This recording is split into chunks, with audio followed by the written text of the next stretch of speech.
Hey liebe Mover-Freunde, fett, dass ihr wieder da seid. Ich habe es in meinem letzten Video angekündigt. Heute geht es nur um NEM-Magnetkupplungen für die Kurzkupplungskulisse.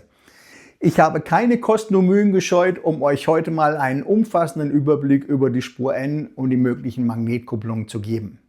Ich habe euch angelogen.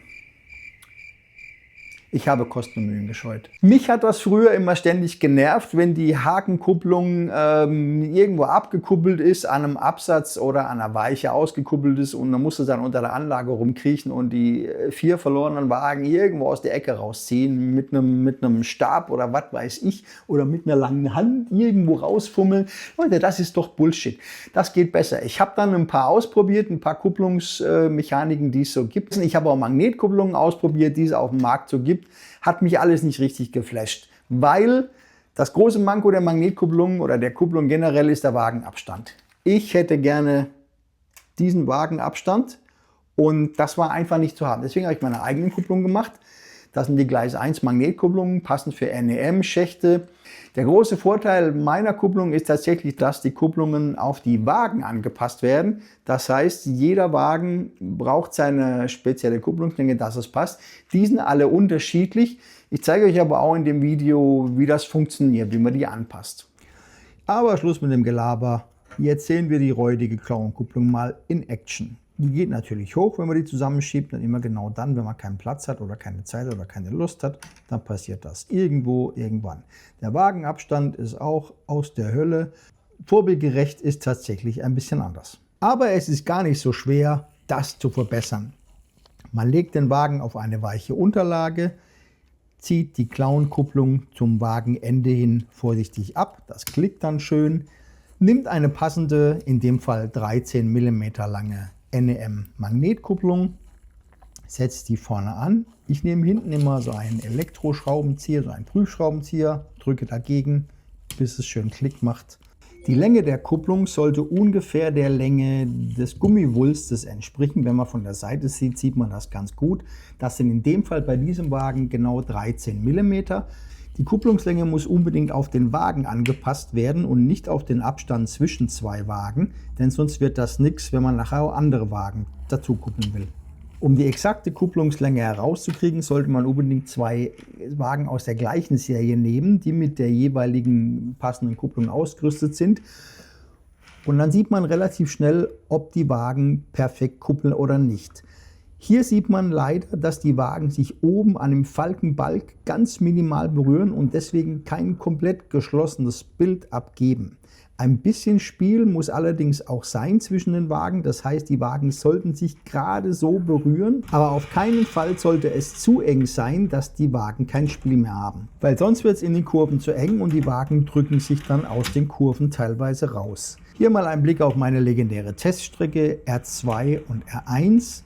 Dazwischen Scheitelpunkte zwischen den beiden Kurven jeweils, das sieht man ganz gut, wie sich die Wagen bewegen in den Kurven, ob die Puffer sich berühren, ob das reicht mit der Kupplungslänge. Eventuell kann man dann danach noch die Kupplungslänge ein bisschen anpassen. Oftmals hilft es auch, wenn man einfach mal ein Viertel Millimeter mehr oder weniger testet, um zu sehen, wie sich das verhält. Der nächste Kandidat ist ein Fleischmann 3YG Umbauwagen, dreiachsig.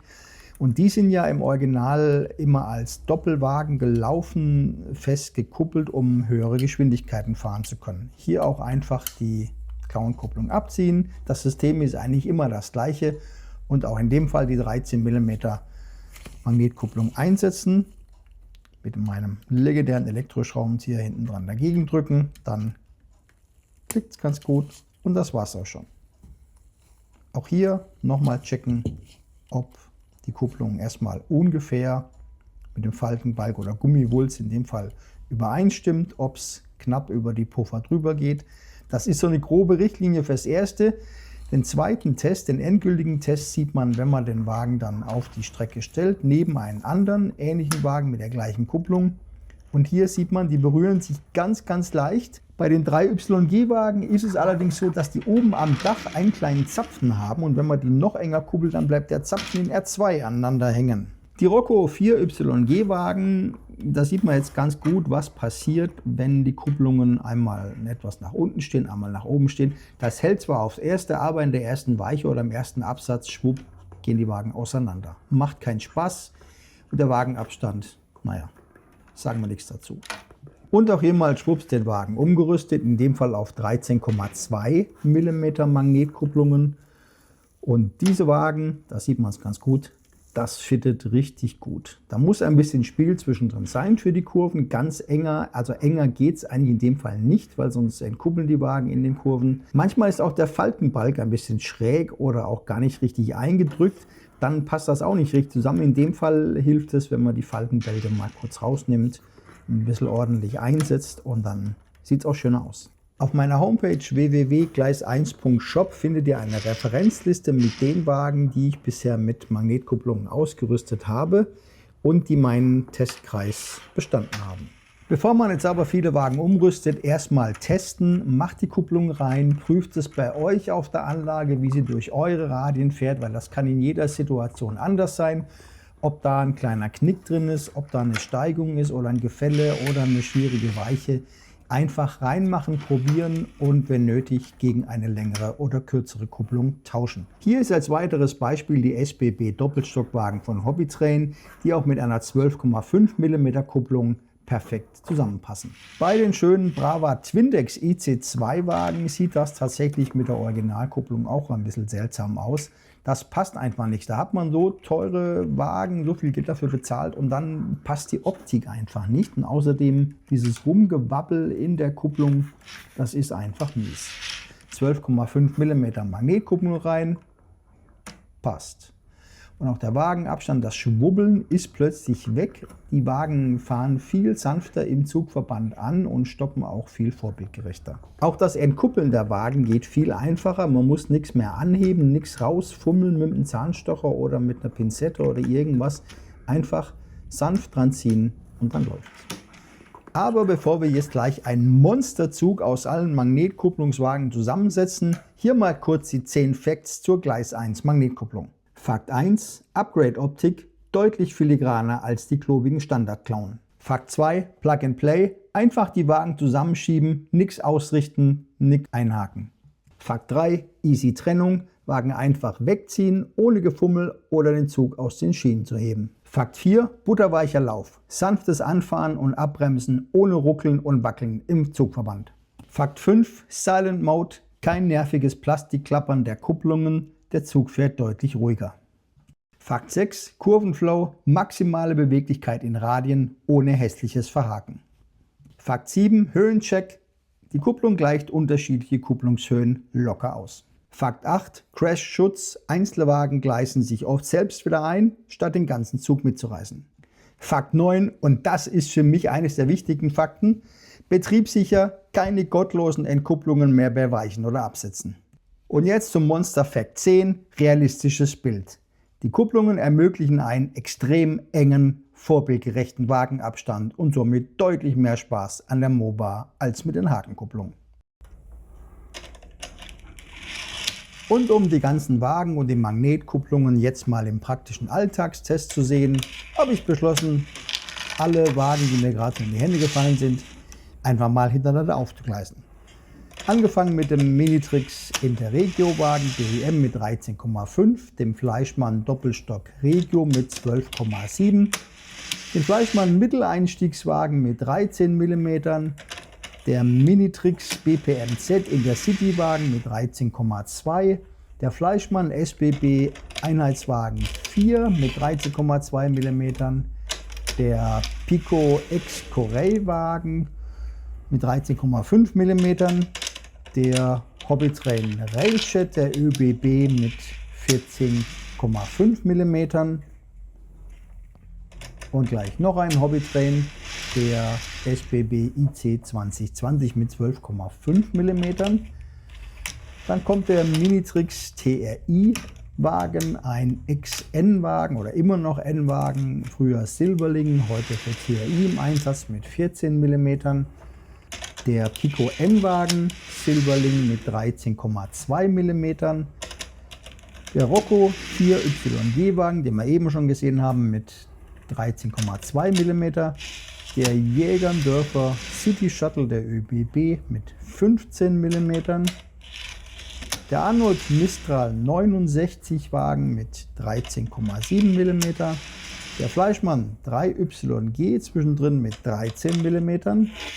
Der Brava Twindex IC2 12,5 mm. Der Minitrix Schnellzugwagen mit 12,5 mm.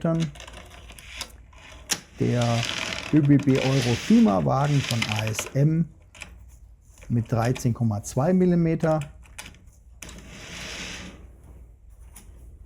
Der City Nightline Liegewagen von LS Models mit 13,2 mm.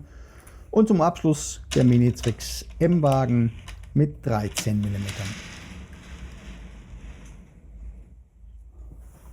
Um die 19 Wagen meiner 1% Steigerung hochzuziehen, braucht es dann auch gleich 2 Vectronen. Einer hat es nicht gepackt. Und damit wäre auch die Frage der Kupplungsstärke geklärt. Die Magnetkupplungen halten alle eure Züge. Ich hatte bisher noch keinen Zug, der sich entkuppelt hat, weil die Magnetkupplung zu schwach war. Und da waren Züge mit teilweise 40 Wagen auf Ausstellungsanlagen dabei. Ohne Probleme. Keine einzige Entkupplung bisher. Und jetzt schaut euch einfach mal in Ruhe die Wagenabstände an. Ich habe einfach mal alle möglichen Wagen bunt und ohne jetzt vorher zu sortieren, einfach mal aneinander gehängt, damit ihr seht, wie einfach man da wirklich verschiedene Wagen kombinieren kann. Das kann ein schöner Eurocity sein, das kann aber auch so ein schöner 80er-Jahre-Zug in Deutschland sein mit verschiedenen Wagen, auch von verschiedenen Herstellern. Das sieht aber trotzdem alles richtig gut aus.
Ich habe hier mal versucht, den Wagenabstand einzufangen zwischen den Wagen.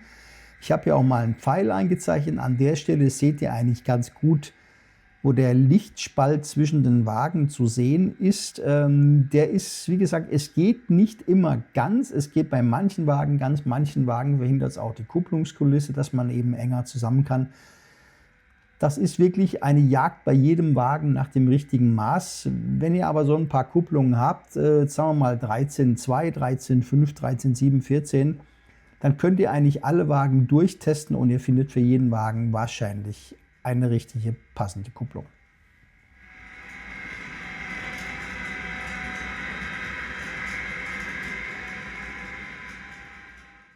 Wenn ihr Lust bekommen habt, das Ganze mal bei euch auszuprobieren mit so einer Magnetkupplung, hier oben ist die Adresse www.gleis1.shop. Da könnt ihr gerne mal reinschauen, unverbindlich. Da gibt es die Längenreferenzliste von den Wagen, die ich getestet habe. Probiert es einfach mal aus bei euch und ich glaube, wenn ihr nur einen Bruchteil von dem Spaß habt, den ich an den Kupplungen habe, dann habe ich was richtig gemacht. Aber das war es noch nicht alles. Es kommen noch 2 weitere Videos zu dem Thema Magnetkupplungen und zwar werde ich eine ganz besondere Kupplung noch vorstellen. Die findet ihr auch schon im Shop, könnt ihr schon mal reinschauen. Das ist die Multikupplung, die passt in alle alten Kupplungsaufnahmen rein, die alten Roccos, die alten Fleischmann, die alten Minitrix, whatever. Passt überall rein. Und dann gibt es im Shop noch was ganz anderes zu entdecken, nämlich Übergangsbrücken für Donnerbüchsen. What? Ja, Donnerbüchsen, Länderbahnwagen, zwischendrin gibt es eine Übergangsbrücke, aber das könnt ihr im Shop schon mal anschauen vorab oder wartet einfach auf das Video, kommt in 2, 3, 4 Wochen.